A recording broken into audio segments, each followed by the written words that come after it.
Hello everyone. In the previous video we have completed exercise 10.3 of class 9 chapter circles.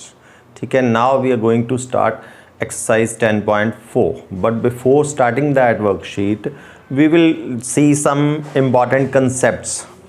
One is Pythagoras theorem and one is converse of Pythagoras theorem. Pythagoras theorem, you know that it is applied in a right angle triangle, and what this theorem says that the square of hypotenuse is equal to sum of squares of other two sides. That means AC square will be equal to AB square plus BC square in this particular diagram. ठीक है, hypotenuse side opposite to the right angle. Square of hypotenuse is equal to sum of squares of other two sides, जिसको आप ऐसे भी याद रखते हैं h square equal to p square plus b square. Short में जो लोअर क्लासेस में आपने पढ़ रखा है, hypotenuse square equal to perpendicular square plus base square. So that means when we use Pythagoras theorem कि अगर right angle triangle में two sides are given, third we need, then we can apply. Converse of Pythagoras theorem क्या होती है? देखो, converse is, suppose we have a triangle. ठीक है, we have a triangle. I make it a simple triangle rather this way. ठीक है, इनकी length ले लेता हूँ मैं, triangle A B C. Right, मुझसे पूछा है कि check whether this triangle is a right angle triangle और नॉट. तो क्या करेंगे हम? कन्वर्स ऑफ पाइथागोरस थ्योरम क्या है कि it is related to Pythagoras theorem. Pythagoras theorem में क्या होता है, तीनों साइड्स के स्क्वायर्स निकलते हैं और जो हाइपोटेन्यूज होती है उसका स्क्वायर बाकी दोनों के स्क्वायर्स के सम के इक्वल आता है. इसमें क्या करना, इसमें तीनों साइड्स का स्क्वायर निकालना. We'll find the square of all three sides. ठीक है, 9 BC square 5 square that is 25 and AC square we'll find the square of all the three sides. ठीक है, तीनों के स्क्वायर्स निकाल दिए. अब क्या चेक करना कि ये पाइथागोरस, ये राइट एंगल ट्राइंगल है या नहीं है. ठीक है, अगर एक ट्राइंगल में तीनों साइड्स की लेंथ हमारे पास हो तो we can check whether that triangle is right angle triangle और नॉट. ठीक है, ये हम चेक कर सकते हैं. कैसे? तीनों के स्क्वायर्स निकाल दिए. लॉन्गेस्ट साइड कौन सी है? 5 सेंटीमीटर.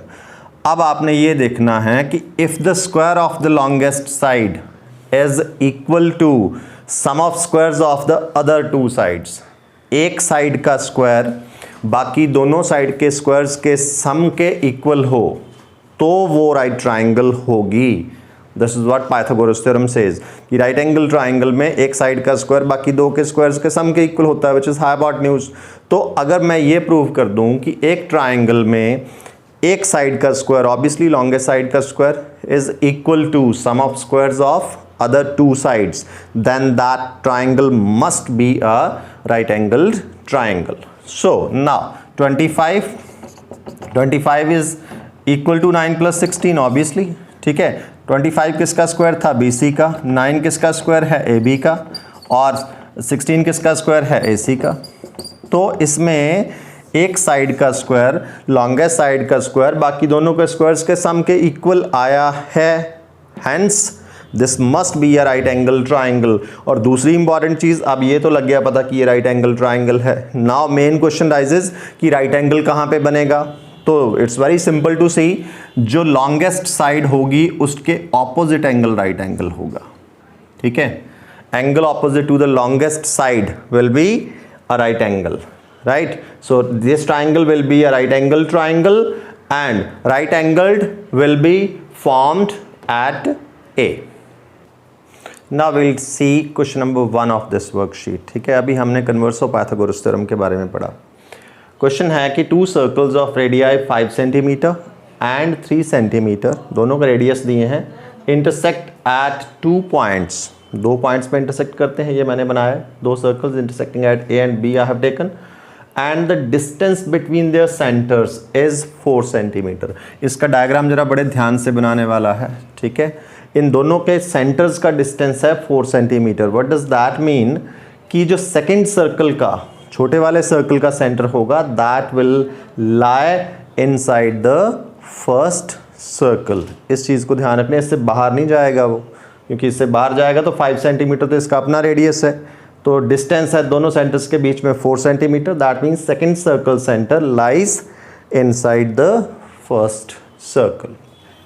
जब आपने इसमें नोटबुक में डायग्राम बनाएंगे ना आपने कंपास से एग्जैक्ट डायग्राम बनाना, एक सर्कल बिल्कुल 5 सेंटीमीटर रेडियस का बनाना, ठीक है, उसका डिस्टेंस 4 सेंटीमीटर लेके ओ डैश मार्क करके वहाँ से 3 सेंटीमीटर कंपास ओपन करके दूसरा सर्कल बनाना। इस वजह से आपने डायग्राम बनाना है इसका, ठीक है, एग्जैक्ट बनता है।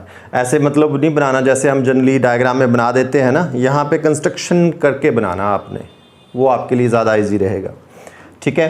And what we asked to find, we asked to find the length of common chord. Common chord की लेंथ निकालनी है। रिमेंबर कॉमन कॉर्ड क्या होती है, दोनों पॉइंट ऑफ इंटरसेक्शन को ज्वाइन करके कॉमन कॉर्ड बनती है सर्कल में। इस क्वेश्चन में जरा ध्यान से करना, हम थोड़ा सा अनयूजुअल वे से करने वाले हैं इसको, ठीक है।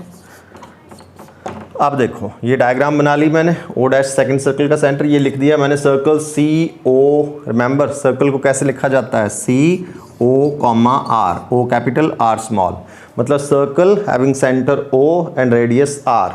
तो रेडियस दिया है दोनों का, फर्स्ट का सर्कल का centre O, radius 5 centimetre, second का सेंटर ओ डैश और रेडियस 3 सेंटीमीटर। इस वजह से इसको लिखा जा सकता है, ठीक है। तो ये ले लिया हमने। अब now see O A, what is O A, is the radius of the first circle 5 centimetre, ठीक है। O B, radius of the first circle again 5 centimetre. अब मैं यहाँ पे कॉमन कॉर्ड बनाऊंगा ही नहीं, देखना ध्यान से, कॉमन कॉर्ड की लेंथ निकालने को बोला है, मैं कॉमन कॉर्ड बनाऊंगा ही नहीं। मैंने क्या करना, मैंने ज्वाइन करना O dash A, O dash A what is the radius of second circle, ठीक है, 3 centimetre, and O dash B. This is what we have done. मैंने कॉमन कॉर्ड बनाई ही नहीं। अब मैं क्या करूंगा, मैंने ए और ओ डैश बी को कॉमन कॉर्ड प्रूव करना है कि ये कॉर्ड है, ये एक लाइन सेगमेंट है। अगर मैं ये प्रूव कर दूं कि A O dash B is a line segment, मैंने इसको लाइन सेगमेंट नहीं बनाया, मैंने 2 सेगमेंट अलग अलग बनाए हैं। मैंने ओ डैश ए अलग से ज्वाइन करा, ओ डैश बी अलग से ज्वाइन करा। ये क्वेश्चन का ध्यान से देख लेना प्लीज़, ठीक है सिंपल है लेकिन थोड़ा सा टिपिकल टाइप में आता है, तो समझने की बात है। एक बार समझ में आ गया तो वेरी इजी, नहीं आया तो टफ हो जाता है, राइट। मैंने कॉमन कॉर्ड बनाई ही नहीं, मैंने O dash A and O dash B को ज्वाइन करा है बस, और वो दोनों इस सर्कल के रेडियस है 3 सेंटीमीटर 3 सेंटीमीटर। अगर मैं ये प्रूव कर दूं कि ए ओ डैश बी एक कॉर्ड है, एक लाइन सेगमेंट है, कॉर्ड तो हो जाएगी ऑटोमेटिकली। अगर मैं इसको लाइन सेगमेंट प्रूव कर दूं, तो अगर ये लाइन सेगमेंट है तो दैट मीन्स इसकी लेंथ तो सामने पड़ी है, 3 ये है, 3 ये है, कितना है 6। तो आंसर पता है हमें, लेकिन इसको एक लाइन सेगमेंट प्रूव करना है, और वो कन्वर्स ऑफ पाइथागोरस थ्योरम का काम है, ठीक है। इसमें आप कंस्ट्रक्शन में भी लिख लेना, join O A O B O dash A and O dash B, ठीक है। अब इसका हम प्रूफ देते हैं। अब सी ए ओ ओ डैश एक ट्राइंगल है, और इस ट्राइंगल की तीनों साइड्स मुझे पता है। In triangle A O O dash तीनों साइड्स की लेंथ है। अब ये मैं चेक कर सकता हूँ कि ये राइट एंगल ट्राइंगल है या नहीं, क्योंकि वो तीनों साइड्स के converse of Pythagoras theorem will tell us.